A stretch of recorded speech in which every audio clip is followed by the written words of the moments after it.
গতকাল যেই police officer Sheikh হাসিনাকে ঈশ্বর বলতেন, আজকে সেই পুলিশ অফিসার শেখ হাসিনাকে ইবলিস ডাকেন। আমার সিগনেচার হচ্ছে আমি টিপ দেব, আমার সিগনেচার হচ্ছে আমি গাঢ় করে কাজল দেব এবং আমি আলতা পরব। আমার পথে বাধা তৈরি করার চেষ্টা যদি কেউ করে, যেই করুক, এটা কিন্তু একটা ছাপ রেখে যাবে। মানুষ যখন ক্ষমতার কাছাকাছি যায় থাকে, তারা কেন যেন মনে করে এটা নেভার এন্ডিং একটা যাত্রা।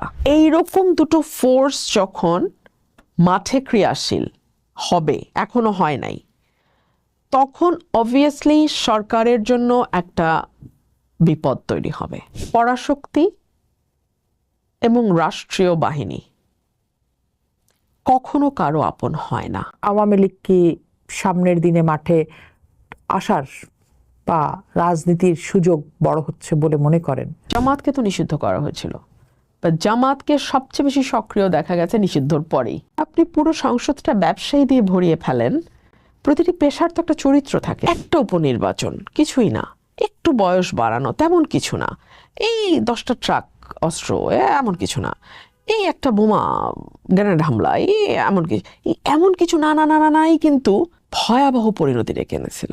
আমাদের মতন একটা সমাজে একজন একা নারীর জীবনটা খুব সহজ নয়। আজ আমাদের সাথে রয়েছেন নবনির্বাচিত এমপি রুমিন ফারহানা। রুমিন ফারহানা, সবার আগেই congratulation. Thank you, thank you. Literally আপনার জন্য আসলে উৎসবের মতো পালন করছেন আপনি, তাই না?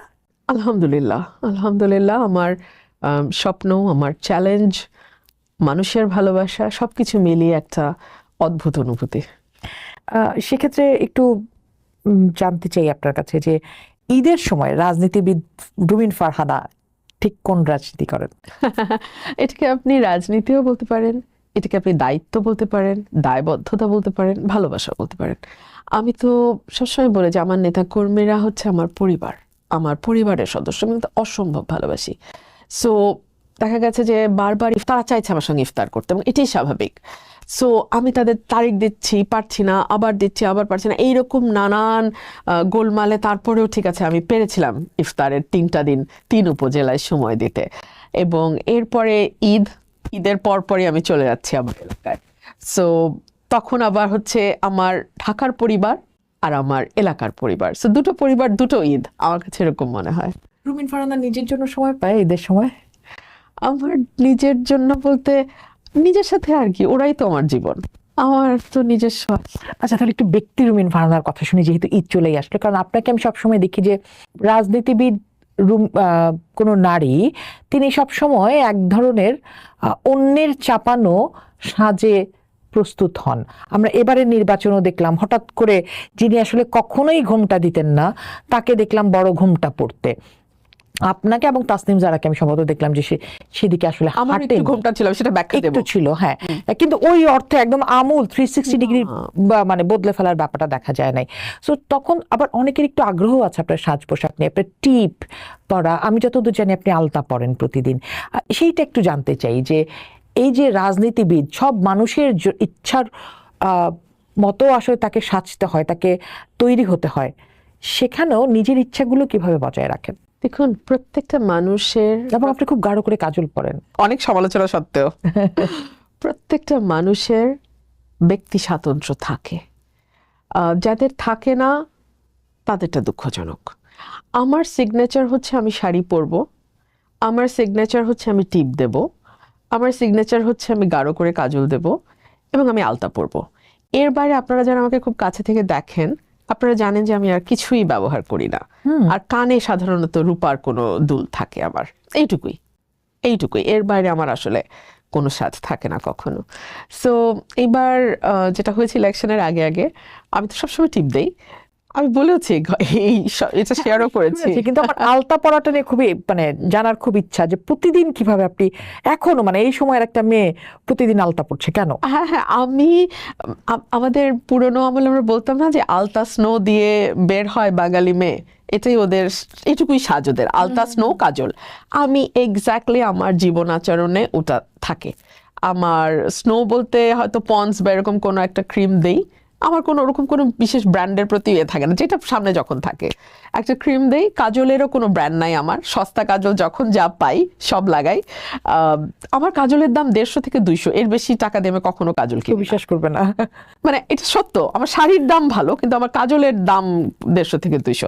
আর আলতা, আলতা ছাড়া আমার মনে হয় আমি বের হতে, মানে গোসলের পর আমার ক্রিম যেমন দিতে হবে আলতাও দিতে হবে, এটা নিয়ম। তাহলে ব্রাহ্মণবাড়ির মতো একটা জায়গায় সেখানে আপনাকে নিশ্চয়ই এই কথাটা খুব শুনতে হয় না যে টিপ পরা আলতা পরা মেয়েটা সারাক্ষণ হিন্দুয়ানি সাজ নিয়ে থাকে? আমাকে শুনতে হয় না, আমার সাথে আমার একটা ছোট ছেলে আমাকে আম্মা ডাকে, ও একদিন আমাকে হাতে পায়ে ধরে বলেছিল আম্মা টিপটা খুলা ফেলান, আম্মা ইলেকশন আইসা পড়ছে, আম্মা এখন খুলা ফেলান। আমি বলছি বাবারে আমাকে তো যে নেবে এভাবেই নেবে। আর মাথায় এবার ইলেকশনে আমি কাপড় দিয়েছি, কারণ আমার যেটা হয়েছে মাঠে কাজ করতে হয় তো ইলেকশনে, ধুলা, অসম্ভব ধুলা। প্রতিদিন আমি যখন মানে চুল ধুতাম আমার মনে হতো যে চুল থেকেই আমার মাটি পড়তেছে এত। So I had to cover my head, যে just to protect my hair from dust, এত ধুলা। সো ওইটা একটা ছিল। আর তাছাড়া মাথায় তো আমাদের বাঙালি মেয়েরা কাপড় একটু দেয়। এইটা তো একেবারে সব সময়ই, মানে আমার মা খালারা, তার মা খালারা, আমরা দেখেছি যিনি স্লিভলেস পড়ছেন তিনি হয়তো বাইরে গেলে, মানে ঘরে স্লিভলেস এভাবে। কিন্তু বাইরে একটা ঘোমটা দিয়েই রাখছেন। শাড়ির আঁচল। হ্যাঁ, সেই আলাপ আমরা অন্য কোনো সময় একটু করব, কিন্তু আরেকটা জায়গায় একটু কথা বলতে চাই মূল রাজনীতির আলাপে যাওয়ার আগে। সেটা হচ্ছে যে এর আগের শোতে আপনি বলেছিলেন the women with a voice is really difficult.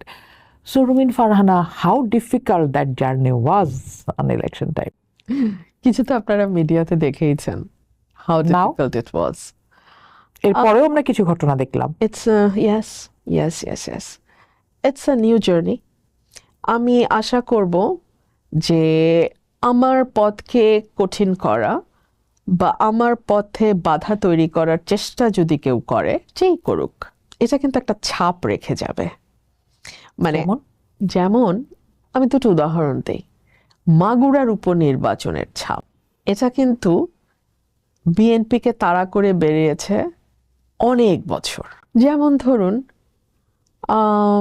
বিচারকের বয়স বাড়ানো, এটার মাসুল বিএনপিকে দিতে হয়েছে 17 বছর ক্ষমতার বাইরে থেকে।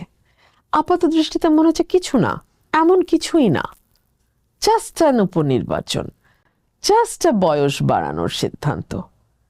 But the price was really high. Really high. Yes. And so as 10 truck অস্ত্র, so as 21শে অগস্ট। 21শে অগস্টের পর 22 বা 23শে অগস্ট কেউ কল্পনাও করে নাই এটার মাসুল আসলে কত বছর ধরে দিতে হতে পারে এবং মূল্যটা কত চড়া হতে পারে। আমি হাসতে হাসতেই বলবো, রাজনীতিতে কোনো ঘটনা ছোট না। কেউ যদি মনে করে 21শে ফেব্রুয়ারি 2026 কিচ্ছু না, জাস্ট অ্যান ইনসিডেন্ট, ভুল হবে। তবে আমার যেটা অবাক লাগে, অনেক মূল্য দেওয়ার পরেও ভুল হবে, মানে how you make it difficult, মানে you make politics difficult again. No, I will not do anything. The history will make everything very difficult and complicated. The time will make everything very difficult and complicated. ধরুন এই দিন তো শেষ দিন না, সময় পাল্টাবে, নতুন সময় আসবে, নতুন সমীকরণ হবে, সেই সমীকরণে এগুলো উদাহরণ হিসেবে আসবে যে ক্ষমতায় আসার 10 দিনের পার হয় নাই, এর মধ্যেই নিজ দলের সাবেক নেত্রীকে হামলা করেছে। 21শে ফেব্রুয়ারি অলি আহাদ কন্যাকে হামলা হয়েছে। এখন এটা মনে হচ্ছে কিচ্ছু না, কারণ এখন চারপাশে সবাই সার করতে ব্যস্ত। কিন্তু এই মানুষগুলোর কিন্তু চেহারা মুহূর্তে পাল্টে যায়। এটা আমার চেয়ে অনেক ভালো যারা ক্ষমতায় আছে তারা জানে। রাষ্ট্রযন্ত্র কারো আপন না, রাষ্ট্রযন্ত্র কোনো পলিটিশিয়ানের হয় না কখনো। গতকাল যেই পুলিশ অফিসার শেখ হাসিনাকে ঈশ্বর বলতেন,